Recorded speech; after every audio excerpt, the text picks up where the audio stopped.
Por Asamblea General de los Pueblos en las Naciones Unidas, vamos a presentar una resolución que diga que se ordena a las Naciones Unidas la configuración de un ejército de la salvación del mundo que tiene como primera tarea liberar a Palestina. Desde aquí, desde Nueva York, le pido a todos los soldados del ejército de los Estados Unidos no apuntar contra la humanidad sus fusiles. Desobedezcan la orden de Trump, obedezcan la orden de la humanidad. Los narcotraficantes viven en otra parte y no es en América Latina. Los narcotraficantes viven en Nueva York, aquí mismo, a unas cuantas cuadras, y en Miami. Lo dijo con todas sus letras el presidente colombiano Gustavo Petro y lo hizo ante el Foro Mayor Mundial de la ONU la semana pasada.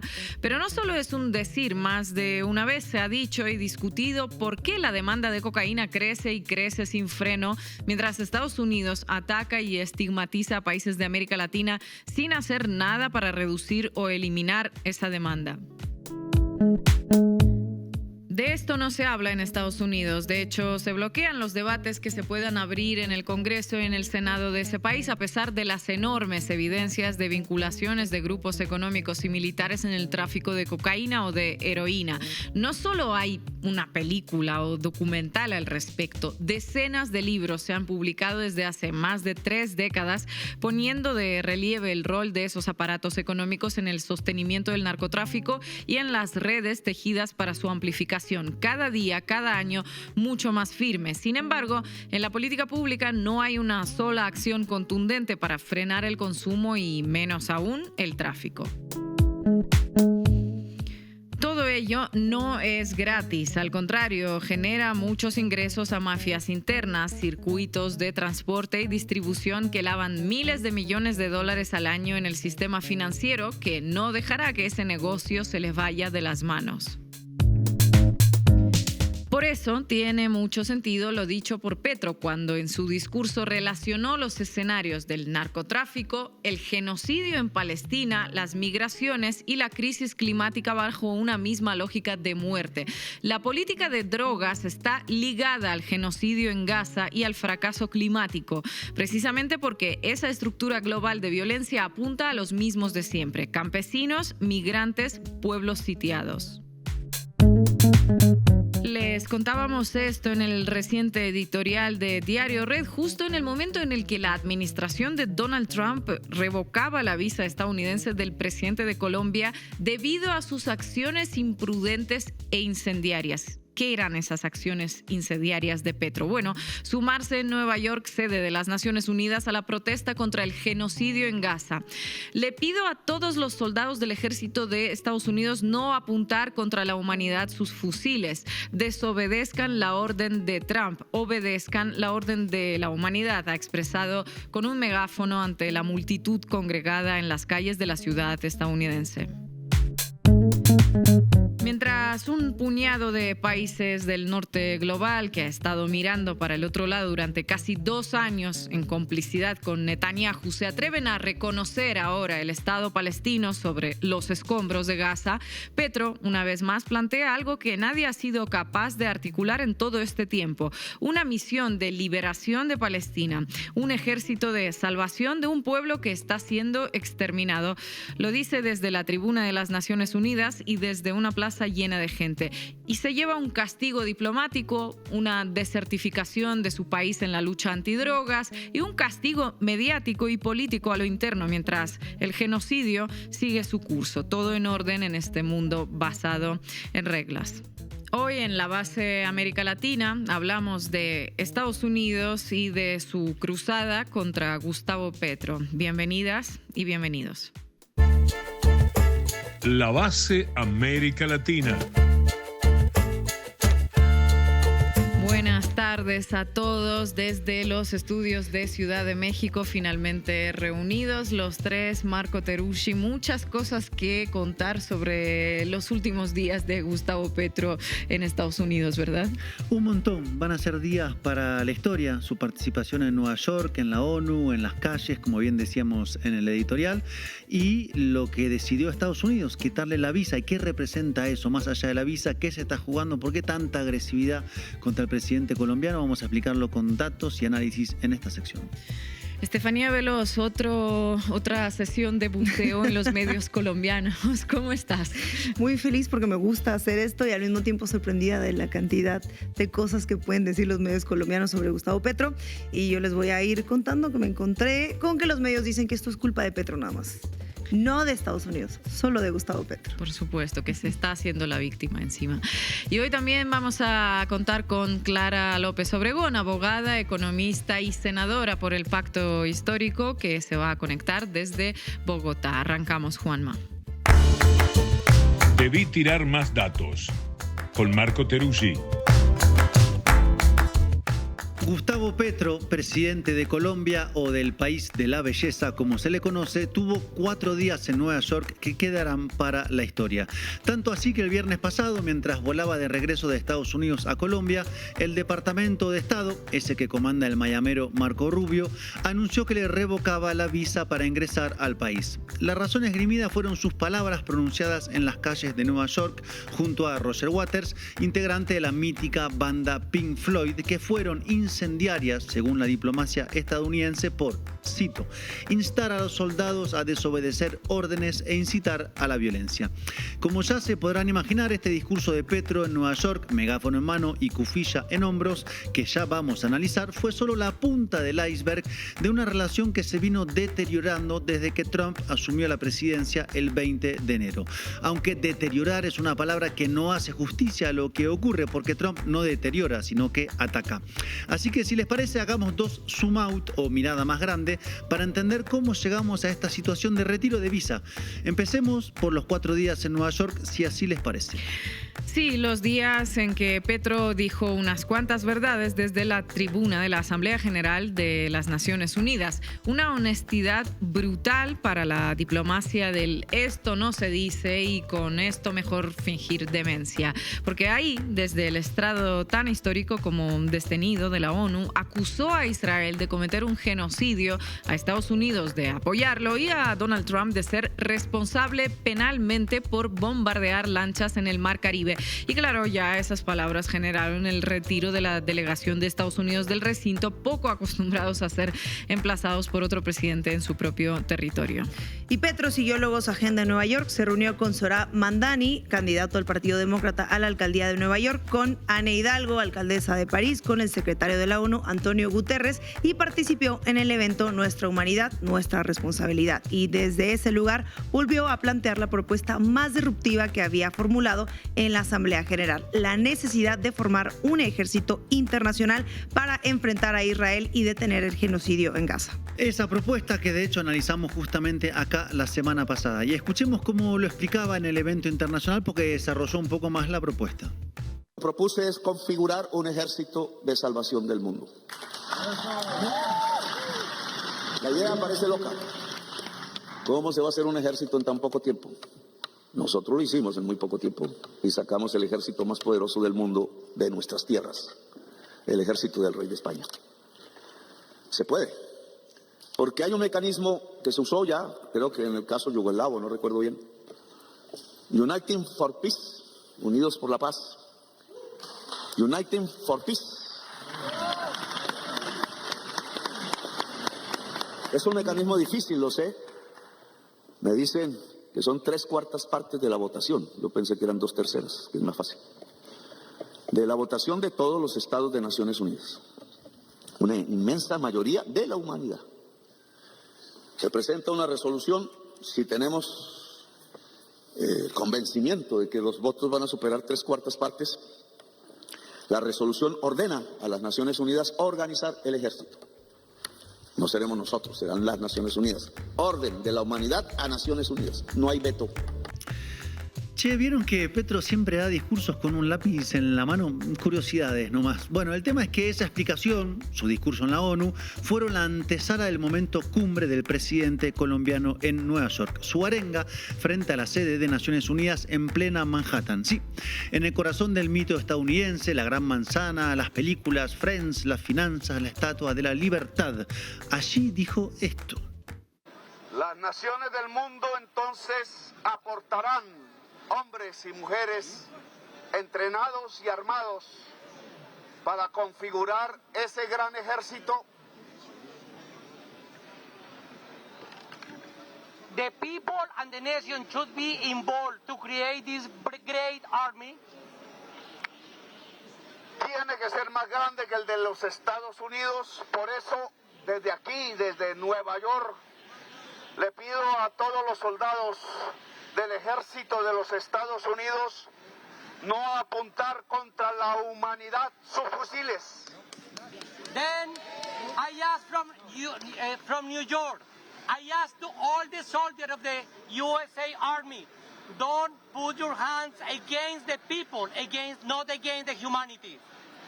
Desobedezcan la orden de Trump, obedezcan la orden de la humanidad. Bueno, detengámonos aquí porque primero Petro planteó crear no solo un ejército internacional, sino que sea más grande que el de Estados Unidos, a sabiendas de que Estados Unidos tiene el ejército más poderoso del mundo, según por ejemplo la consultora Firepower. La comparativa con el ejército de Estados Unidos no es anodina. Petro afirma, y con razón, que el genocidio en Gaza es posible gracias al respaldo de Washington. Ergo, hace falta un ejército más poderoso.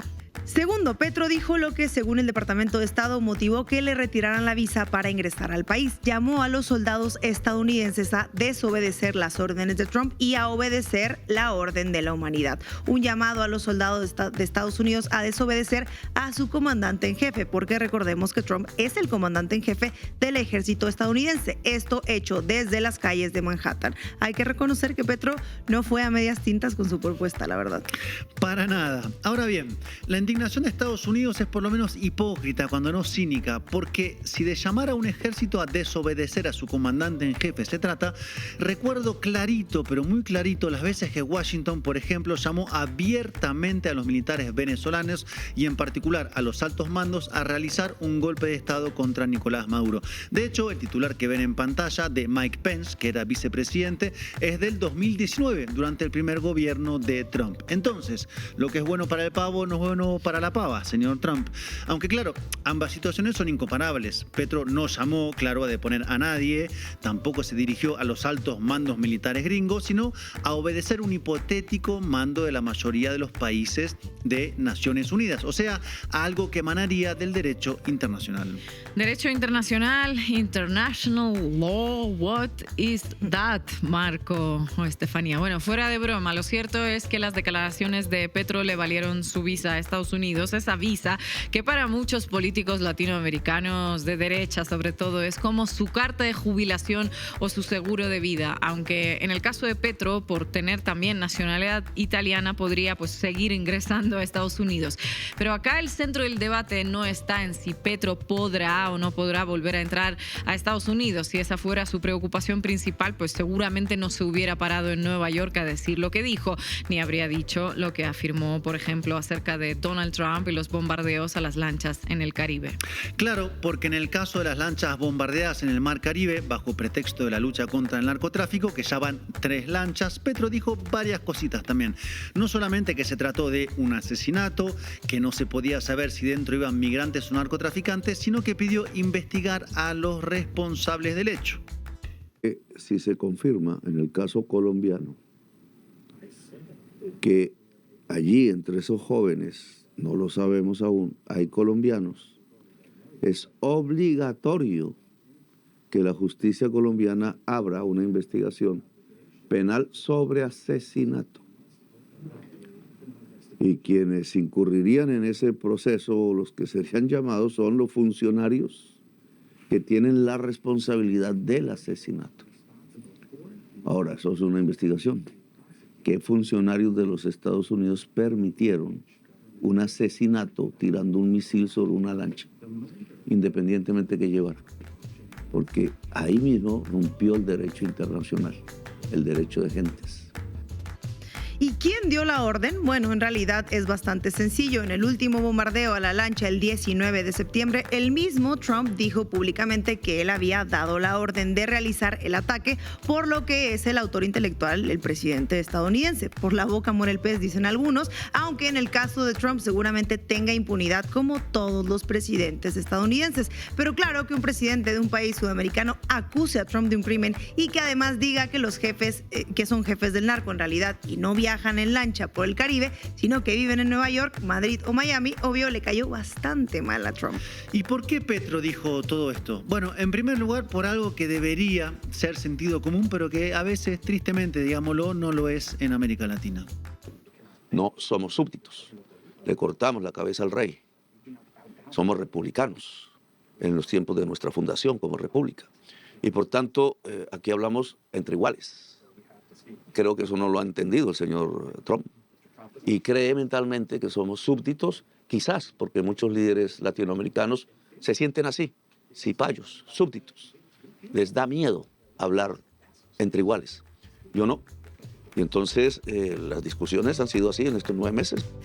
No ser súbditos, sino iguales. Telefonazo para Javier Milei en Buenos Aires o para Daniel Noboa en Quito. Y claro, ser iguales es tan extraño para Trump como lo es el derecho internacional, porque lo que espera de los demás gobiernos es que agachen la cabecita ante sus amenazas y que de ninguna manera le echen en cara algunas verdades como las que le echó Petro. Y ahora hagamos el segundo zoom out o retrospectiva, porque los días de Petro en Nueva York, sus declaraciones en la BBC que escuchábamos, el retiro de la visa por parte de Washington son el corolario de estos meses de tensión entre los dos presidentes, aunque no es tensión, sino ataques que procedieron desde la Casa Blanca o el Departamento de Estado hacia la Casa de Nariño en Bogotá. Recordemos, es importante, primero fue cuando Trump quiso enviar aviones con deportados colombianos maniatados como si fueran criminales. Petro se plantó, Trump amenazó con 25% de aranceles y finalmente hubo un acuerdo. Luego, Petro denunció que existía una trama golpista que tenía terminal en el Departamento de Estado capitaneado por Rubio, una trama que luego quedó al descubierto con la participación del ex canciller de Petro, Álvaro Leiva, a la cabeza. Y hace 2 semanas Estados Unidos desertificó a Colombia acusando al gobierno de Petro de incumplir sus obligaciones en materia de control de drogas durante el último año. No solo eso, sino que tal situación se debería exclusivamente al liderazgo político de Petro. Si quieren saber más de este tema, les recomendamos ver el programa que hicieron nuestros compañeros de la base de Madrid, de España, hace unos días, y solo agregar 2 preguntas sobre esto. Si Colombia no cumple las obligaciones, ¿cómo se explica que en los últimos años hayan aumentado las incautaciones de droga? De hecho, según los datos oficiales, solo en 2024 incautaron 900 toneladas de cocaína. Y la otra pregunta, ¿qué pasa con Perú, que es el segundo principal productor de cocaína, y con Ecuador, que se volvió un polo de desarrollo criminal del narcotráfico? ¿Qué pasa con todos ellos? Pero no, mejor no hablar de ciertas cosas, dice la canción. Entonces, como podemos ver, si ponemos toda la secuencia de hechos desde enero, cuando asume Trump, hasta la fecha, podemos ver que hay una política de ataques contra el gobierno de Petro. Desde Rubio, que llegó a acusar al gobierno por el asesinato del candidato presidencial Miguel Uribe Turbay en el mes de junio, hasta del propio Trump. Ataques en línea con los que han venido haciendo desde Washington contra otros presidentes de izquierda de la región, como Lula da Silva en Brasil, por ejemplo, porque hay una política muy clara de parte de Rubio y Donald Trump, una agresividad fuerte, pero muy fuerte, contra los gobiernos de la región que tengan una política propia, de tú a tú, y no alineada a la voluntad de Estados Unidos. Y no solo es eso, porque Colombia y Brasil tienen algo más en común, ¿no? Que ambos tendrán elecciones el año que viene y con sus presidencias se juega la correlación de fuerzas en Sudamérica. Brasil es la primera economía, Colombia la tercera. En cuanto a la segunda, que es Argentina, ya sabemos cómo está alineado al norte, que le lanzó un salvavidas recientemente en medio de la crisis. Entonces, en el 2026 se juega el mapa de fuerzas en la región, donde Estados Unidos este año ya logró que en Bolivia no gobierne más la izquierda y además apuesta a que en las presidenciales de Chile de este año no quede en manos de la candidata del Partido Comunista, Janet Jara. Si ponemos el cuadro completo, Washington apunta a lograr un mapa sudamericano a su favor a finales de 2026, con Argentina, Chile, Bolivia, Paraguay, Perú, Ecuador, Colombia y Brasil con gobiernos subordinados. Planazo. Y en el caso venezolano, ahí está en pleno desarrollo el intento de cambio de régimen con la militarización del Caribe, los ataques a las lanchas y ahora la amenaza de bombardear directamente dentro de Venezuela, según filtran algunas fuentes en varios medios. Y en ese mapa, Colombia es clave, principal productor de cocaína del mundo, salida sobre 2 mares, bisagra entre Sudamérica, Centroamérica y el Caribe, laboratorio de contrainsurgencias. La lista es larga de por qué Estados Unidos quiere nuevamente a Colombia alineadita y sin chistar como con Iván Duque o con Álvaro Uribe. Aquellos tiempos recordarán con nostalgia algunos en Estados Unidos. Entonces, todo está moviéndose fuerte porque Colombia ya está de hecho en su tiempo electoral. Las elecciones legislativas van a ser en el mes de marzo del año que viene y la primera vuelta presidencial en mayo. El progresismo, reunido en el Pacto Histórico, ya está en proceso de definición de quién será su candidato para intentar seguirle a Petro. Y está claro que en todo ese proceso Trump y su socio Rubio harán todo lo posible para que no siga a la izquierda en el gobierno. Y todo parece ser literalmente todo. Y por último, una reflexión sobre Petro. ¿Escucharon hablar del teorema de Baglini? Escuchamos hablar de ese teorema, el que afirma que a medida que un político se acerca al poder o ejerce ya el poder, sus ideas y discursos se vuelven más moderados. Algo así como lo que le pasó a un tal Alberto Fernández en Argentina o a Gabriel Boric en Chile. Exactamente, y es interesante ver cómo con Petro no aplica el teorema de Baglini. Al contrario, parece radicalizarse en su último tramo de gobierno, al menos en su política exterior, como acabamos de analizar. ¿Va a darle resultados electorales? ¿Una mayoría en Colombia va a tener una reacción nacionalista ante el enfrentamiento con Estados Unidos? Aún está por verse. Por ahora, Petro convocó una movilización este 3 de octubre en Ibagué, donde se verá el respaldo en las calles del presidente, uno de los termómetros para saber cómo está el clima social en Colombia. Gracias, Marco. Esperar más discursos no es posible. Es el momento de la acción. Y yo aquí me retiro y hablaré en Colombia para abrir la lista de voluntarios colombianos y colombianas que quieran ir a luchar por la liberación de Palestina. Y si le toca al presidente de la República de Colombia ir a ese combate, no me asusta, ya estuve en otros, pues voy. Pero que eso pase en todos los pueblos del mundo. Seamos capaces de cambiar, de transformar el mundo. Gracias, muy amables. No quiero ni imaginar la reacción de ciertos medios colombianos a estos discursos. Vamos arriba. Cuéntamelo todo y exagera, con Estefanía Veloz. En la sección de hoy vamos a ir con uno de mis países favoritos para analizar medios, que es Colombia, porque los medios colombianos son capaces de darle la razón a un marciano con tal de no permitir ni un centímetro de margen a Gustavo Petro. Y esta vez no es la excepción, porque vamos a ver cómo los principales medios construyeron en Colombia un discurso unánime que Gustavo Petro provocó deliberadamente a Estados Unidos para que le revocaran la visa y que Washington cayó en su trampa. Esta historia no se la pierdan, tiene buenos y malos. A juzgar por lo que hemos visto de los medios colombianos, bueno, me puedo imaginar quiénes son los buenos allí, ¿no? Sí, vamos a ver quiénes son los buenos, los malos, total, ya sabemos quiénes son, pues son los de siempre. Y empecemos con un titular de la revista Semana.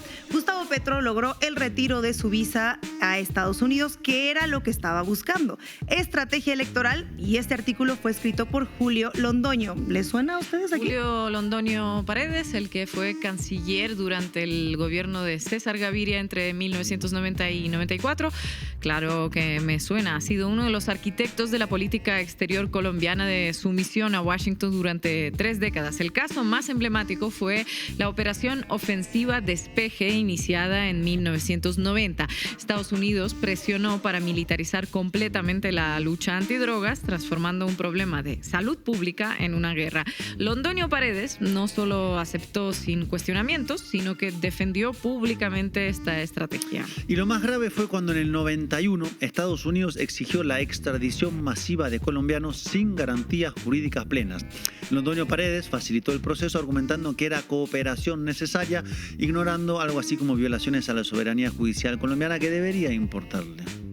Esa es la postura del ex canciller, que ahora critica a Petro por intentar hablar de soberanía. Para Londoño, la política exterior colombiana solo tiene una estrategia, y es la subordinación. Ese mismo, y esa es la mentalidad colonizada que ahora, 30 años después, lo lleva a escribir que Petro se buscó la revocación de la visa por atreverse a cuestionar políticas estadounidenses. Y fíjense cómo Semana y otros medios citan a Londoño Paredes como si fuera una voz neutral, un experto, sin mencionar obviamente sus vínculos históricos con una política exterior alineada, por decirlo menos. Londoño escribe: finalmente Petro logró el retiro de su visa por parte de Estados Unidos, que era lo que estaba buscando desde hacía ya varias semanas.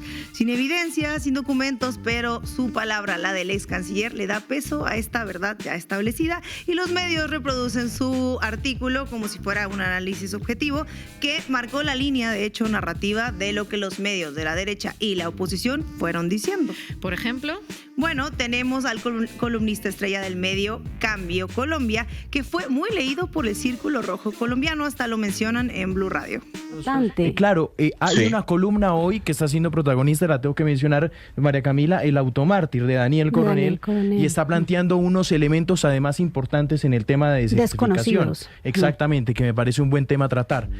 A ver, ¿cuáles son los detalles desconocidos que dicen que tiene esta columna escrita por Daniel Coronel? Por cierto, cuéntanos un poquito más sobre este periodista Daniel Coronel, que según entiendo a lo largo de estos años, estos 2 años, siendo un periodista de la progresía mediática así llamada, ¿no? Él se ha cuidado bastante de llamar lo que sucede genocidio y se esforzó en ocasiones en invocar ese supuesto derecho de Israel a defenderse. Eso para que nos hagamos una idea desde el inicio. Y no me sorprende nada porque Daniel Coronel, que es periodista colombiano, vive en Estados Unidos y es expresidente de Noticias Univisión. No es casualidad, actualmente es columnista de Cambio Colombia y de Los Angeles Times. Su columna se llama El automártir y se convirtió en el texto fundacional de esta campaña mediática que les decía, y hace ver a Petro como un provocador. Les voy a leer una parte solo para que vean que nos encontramos en esta columna. Y dice: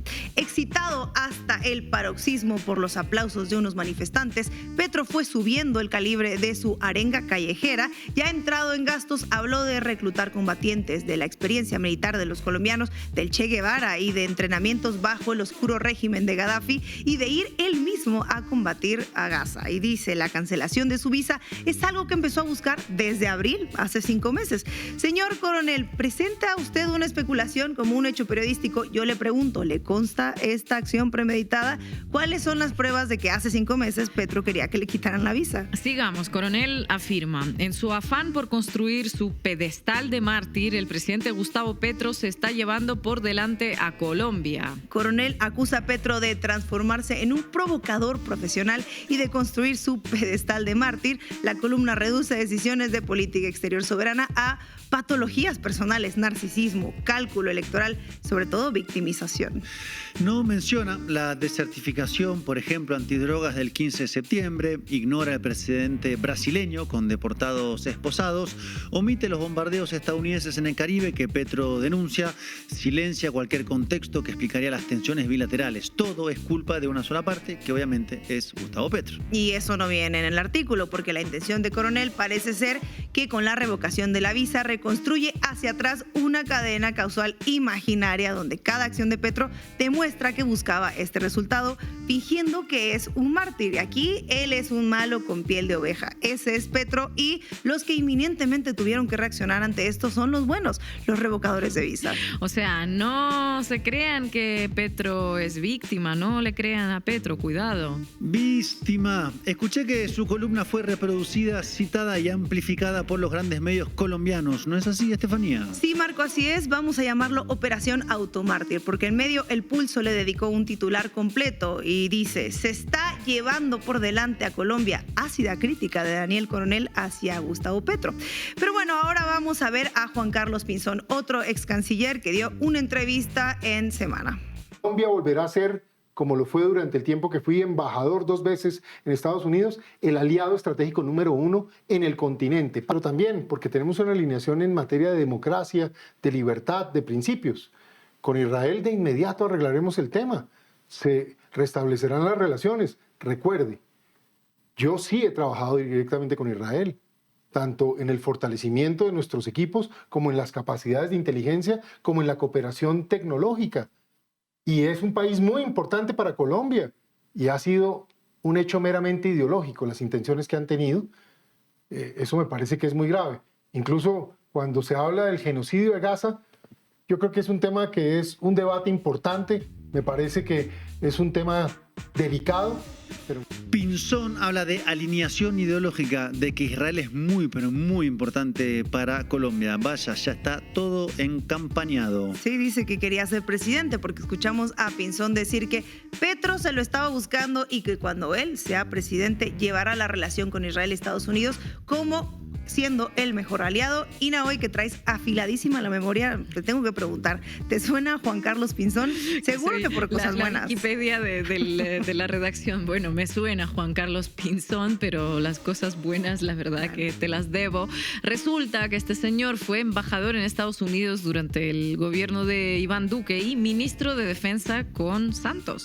Además, es el mismo funcionario que estuvo en el gobierno cuando se descubrió el escándalo de Pegasus, el software israelí de espionaje, ese que tanto le gusta a Israel, usado contra periodistas y opositores colombianos, las chuzadas, como se conoce en Colombia, esa práctica mucho tiempo habitual que hubo en Colombia de realizar escuchas ilegales. Sí, y Pinzón dice que él llevará, porque ya había llevado buenas relaciones con Israel, pero ¿qué son tan buenas y por qué y cómo fueron estas relaciones con Israel cuando vendió tecnología para espiar a ciudadanos colombianos? En el 2021 se reveló que el gobierno colombiano, mientras Pinzón era figura clave como embajador en Washington, usó Pegasus para espiar periodistas y defensores de derechos humanos y líderes de oposición. Así de buenas eran las relaciones. Este ex canciller que hoy hace campaña como el candidato de las buenas relaciones con Estados Unidos es el que ha llamado apátrida a Gustavo Petro, ¿no? El mismo que su gestión como embajador en Washington fue conocido como el yes man del establishment.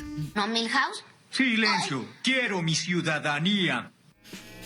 Y este señor pretende ahora dar lecciones sobre cómo manejar las relaciones internacionales cuando su modelo ha sido el de la subordinación y más subordinación. Ahora vemos cómo construyen la idea de que Petro es un provocador calculado. Semana cita múltiples voces. Vamos a escuchar una. Andrés Rugeles fue deliberado en su intento de polarizar, siempre esta palabra aparece en algún lado, y profundizar su grieta personal con el gobierno del presidente Trump. El Colombiano, este periódico, va más allá con esta editorial que dice Petro sin visa, pero con megáfono. La editorial dice que Petro se quiso anticipar con el espectáculo callejero, mucho palabra callejera, porque no lo recibieron en Washington y lo presenta como una triste metáfora de un gobierno que ha sustituido la seriedad del Estado por la ligereza del espectáculo. Dice claro, la visa como símbolo de legitimidad internacional versus el megáfono como instrumento de agitación populista. Dice a modo de lamento, les leo, contrario a lo que muchos pueden creer, no era un chiste ni una parodia, era el presidente de Colombia convertido en manifestante callejero. Este texto afirma que Petro se quiso anticipar con el espectáculo callejero porque pues no lo recibieron en Washington. Dice, tal vez por eso y porque no lo recibieron ni a él ni a su gobierno en Washington para evitar la desertificación, se quiso anticipar con el espectáculo callejero. Al fin y al cabo, parece serle útil un antagonista externo que le permita reforzar su narrativa de víctima. Uy, Petro no está a la altura de Washington, pero quizás el colombiano sí. ¿A quién engaño? No soy ciudadanos. Este pasaporte es una falsificación barata.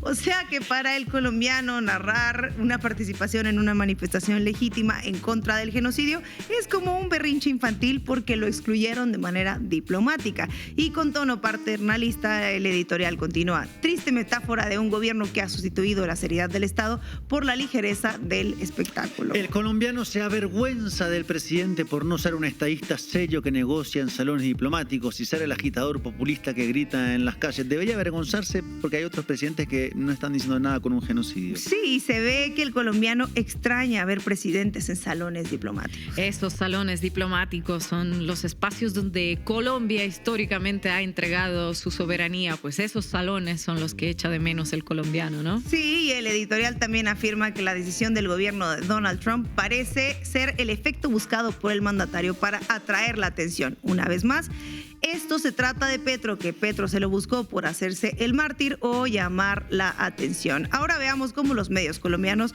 presentan a Estados Unidos como víctima de una trampa.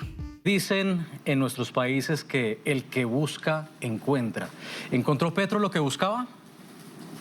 Parcialmente creo que sí le sirve para el propósito de distraer a la opinión pública colombiana y crear capital político en sus seguidores radicales. Aguantar los golpes en la cara. No, es que golpes como es que cómo se va, es decir, un presidente, el único que sale a las calles al margen de Naciones Unidas a decir lo que dijo, no podían dejarlo pasar. En la medida en que el presidente Petro tome acciones, Estados Unidos va a responder. Hace esto, responden quitándole la visa, y si bien ellos son conscientes de que el presidente Petro utiliza esto como munición y también lo utiliza para victimizarse, ellos también dicen que tienen que responder. Lo que acaba de hacer en Naciones Unidas el otro día es un hecho calculado donde él quiere quedar bien con unos amigos que tiene, Maduro incluido. El patrón es clarísimo. Los medios colombianos construyen una historia donde... 1. Petro es el provocador que buscaba activamente perder su visa. 2. Estados Unidos es la víctima que respondió pues como debía responder. Y 3, Colombia sufre las consecuencias de la política exterior de Petro. Claro, esto según las palabras de ex diplomáticos. Y los grandes medios colombianos presentan cualquier resistencia a las políticas de Washington como provocación y cualquier respuesta estadounidense como legítima. No es que la administración de Trump utilice las visas para presionar y castigar a quienes no se alineen con Israel y con la justificación del genocidio. No. Es que Petro se buscó esto para hacerse el mártir, para capitalizarlo, presionó a Trump y no le quedó de otra más que responder, ¿no? Sugiero que actúe como norteamericano. La operación Automártir expone la estrategia sistemática de la prensa colombiana de derecha. Estos medios que aparentemente convergen en la misma especulación, usando el mismo vocabulario, citando pues a los mismos expertos, esos que vendieron la soberanía nacional, que ahora, bueno, pues dan lecciones sobre los intereses del Estado. Gracias, Estefanía. Doctor Jaramillo, yo no lo voy a meter en problemas preguntándole si usted estuvo o no estuvo de acuerdo con lo que hizo el presidente de incitar a la rebelión militar en Estados Unidos contra el presidente Trump. No le voy a preguntar eso porque lo metería en un problema. Pero yo sí quiero preguntarle si la Cancillería es consciente que el presidente Trump, cuando le pasan cosas como estas, lo primero que hace es subir los aranceles y en ese momento dejaríamos sin empleo a cantidad de gente en el sector flores, en el sector café, en el sector plástico, en el sector bombombón, en el sector chocorramo. Imagínense lo que es usted, que el presidente Trump, ante este hecho que pasó, del que repito, yo creo que no está muy enterado, afortunadamente, nos suba el arancel, nos castigue con un 50 o con un 100%. A buena entendedora, con Ina Afinogénova. Gustavo Petro entró en un club muy selecto, el de los presidentes a los que Estados Unidos les retiró la visa. Allí se codea con nombres como los de Fidel Castro, Yasser Arafat, Mahmoud Ahmadinejad, Alexander Lukashenko, Kim Jong-un y Nicolás Maduro. También con el de un antecesor en el cargo, Ernesto Samper, presidente de Colombia entre 1994 y 98. En ese listado aparecen otros nombres como el del presidente de Nicaragua, Daniel Ortega, o el de los expresidentes de Siria y de Libia, Bashar al-Assad y Muammar Gaddafi. Lo que todos ellos tienen en común es no haberse alineado con las directivas de Estados Unidos. Los peores criminales, llámense Benjamín Netanyahu o Augusto Pinochet, nunca tuvieron problemas para tener sus papeles al día. Cada país tiene derecho soberano a permitir o denegar el acceso a quien guste, pero en el caso de Estados Unidos, por ser la sede de la ONU, está obligado pues a emitir visas para el ingreso de las delegaciones extranjeras. Así lo establece el llamado Acuerdo de Sede, firmado en 1947. El artículo 4 señala que Estados Unidos no puede impedir la entrada de los representantes de Estados miembros a las actividades oficiales de la ONU. Además de los jefes de Estado, también incluye a diplomáticos y funcionarios. Según el acuerdo de su constitución, las instalaciones de la ONU son territorio internacional, son inviolables y están exentas de jurisdicción local. Los documentos, así como las conversaciones, se consideran por ende confidenciales. El caso que adquirió mayor relevancia fue la denegación de la visa al líder palestino Yasser Arafat en 1988. La Asamblea de la ONU abandonó Nueva York y decidió sesionar temporalmente en la ciudad suiza de Ginebra para permitir que Arafat estuviera presente. Durante las sesiones de ese año fue adoptada la resolución 43-177 que reconoce la proclamación del Estado de Palestina. 100 países votaron a favor y solo 2, adivinen cuáles, se opusieron. Israel y, como no, Estados Unidos. Hay que pegarle al chancho para que aparezca el dueño, dice un viejo refrán argentino. En otros casos, para disimular, Estados Unidos recurrió a artilugios como retrasar la entrega de visa, pero sin negarla. Esto le ocurrió a Mahmoud Ahmadinejad en el 2013, quien canceló el viaje a la Asamblea de la ONU porque su visa no aparecía.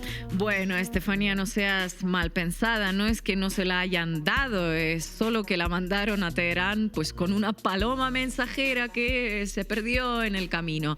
De esta manera, Estados Unidos evita ser sancionado al mismo tiempo que niega el acceso a la ONU a sus adversarios. En la actualidad, el caso más relevante es el de Maduro, a quien no se le permite el ingreso desde el 2019.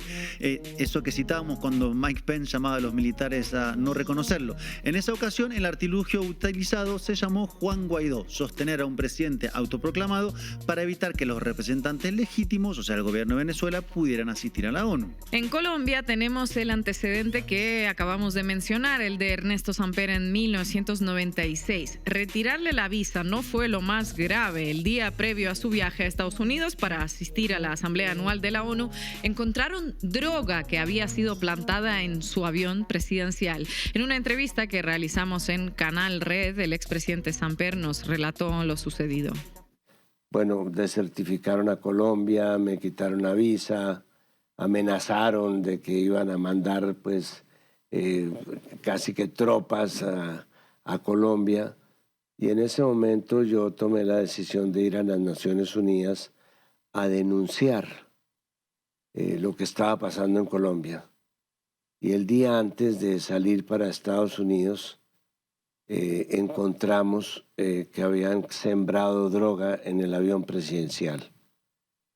Un poco con la idea de que cuando yo llegara a Estados Unidos, pudieran acusarme de que estaba llevando droga. Una cosa demencial que no se le ocurre sino a las mentes de la DEA o de la CIA. Fue la DEA, ¿no? Fue la DEA la que, con la ayuda de la Fiscalía colombiana, metió esa droga debajo del puesto donde estaba el piloto del avión, de tal manera que los perros no podían olerla. ¿Por qué la encontramos? Porque un mecánico de la Fuerza Aérea Colombiana dijo, le metieron esta droga, la encontramos.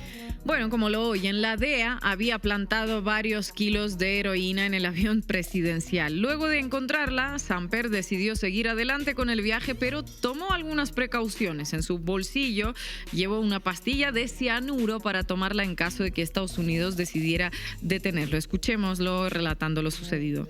Dije, yo voy a ir a Estados Unidos de todas maneras, pero me llevé una pastilla de cianuro.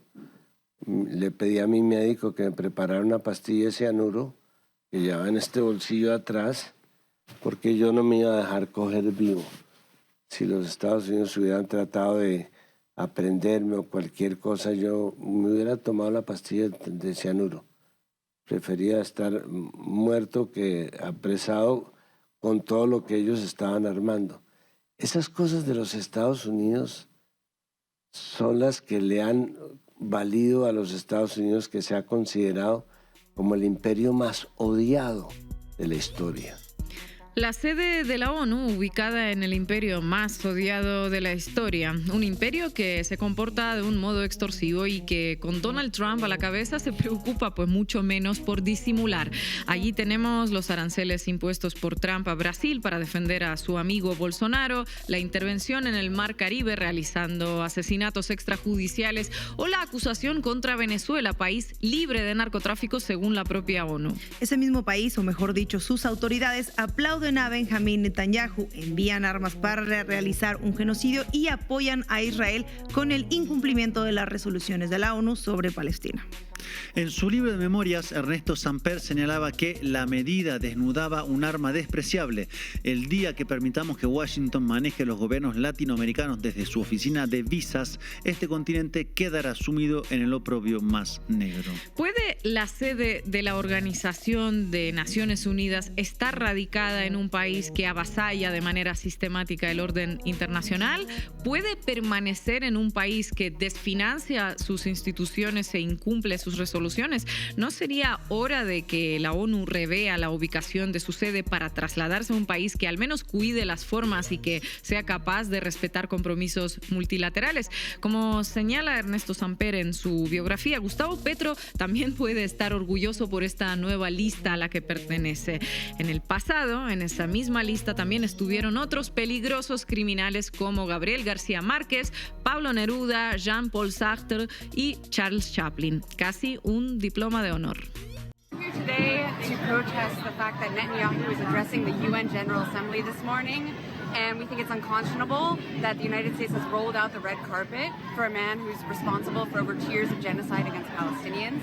And we're calling on member states of the United Nations to impose real consequences on Netanyahu and on Israel in the form of sanctions and a comprehensive arms and trade embargo.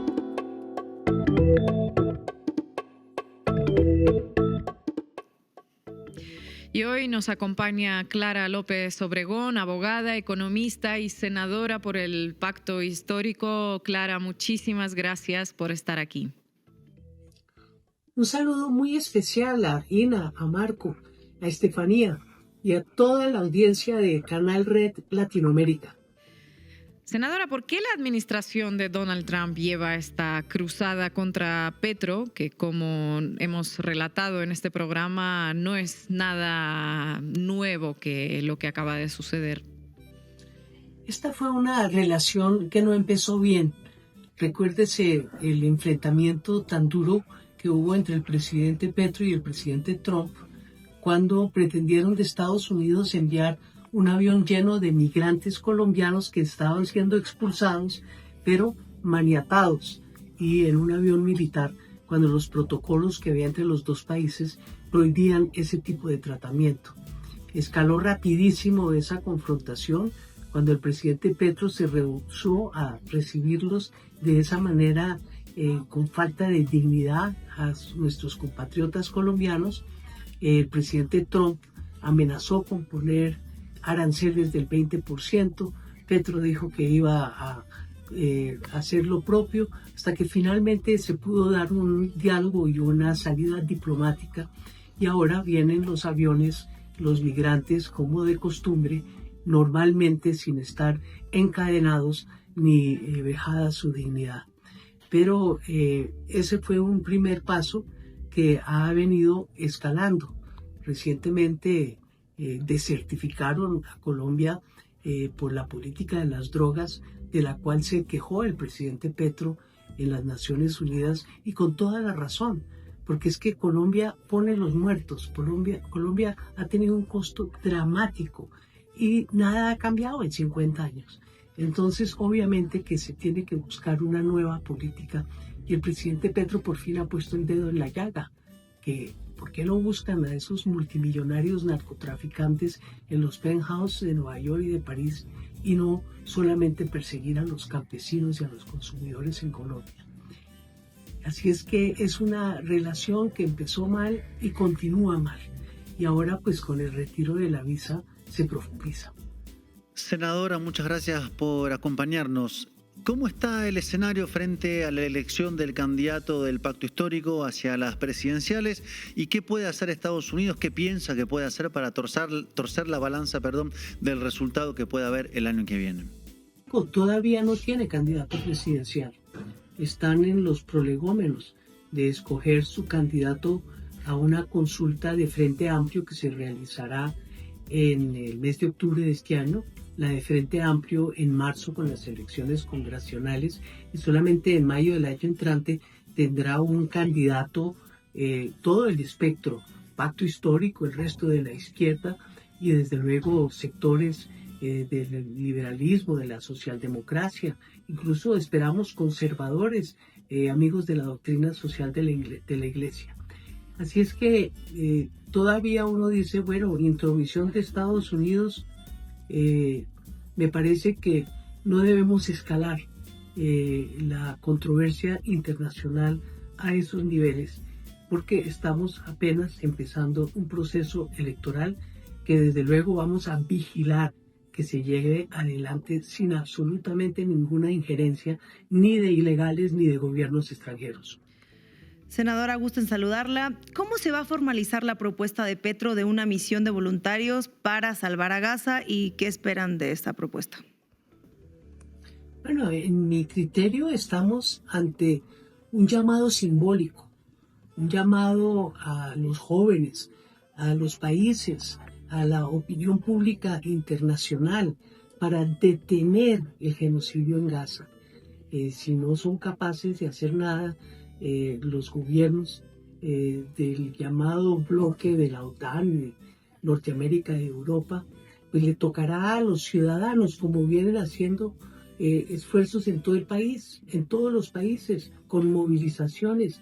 La flotilla Sumud, que está cursando el Mediterráneo y próxima a llegar a un punto de encuentro allá frente a Gaza, la están acompañando buques de guerra de varios países, de España, entiendo que también de Turquía.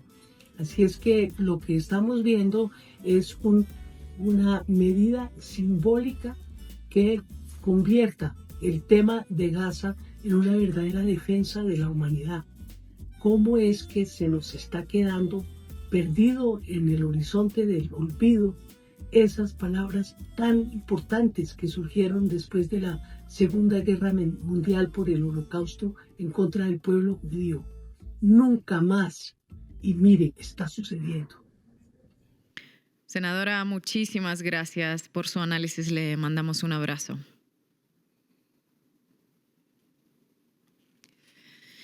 Y llegamos al final del programa. No se olviden de suscribirse al canal La Base América Latina. También pueden hacerse socias y socios de Canal Red y apoyar nuestro periodismo. Solo hay que escanear este código QR que ven en pantalla. Y también para los que nos siguen buscando en Spotify y no nos encuentran, aquí les dejamos otro código QR que les va a llevar directamente a nuestra lista de reproducción. Y mañana nos vemos en este lugar a esta misma hora.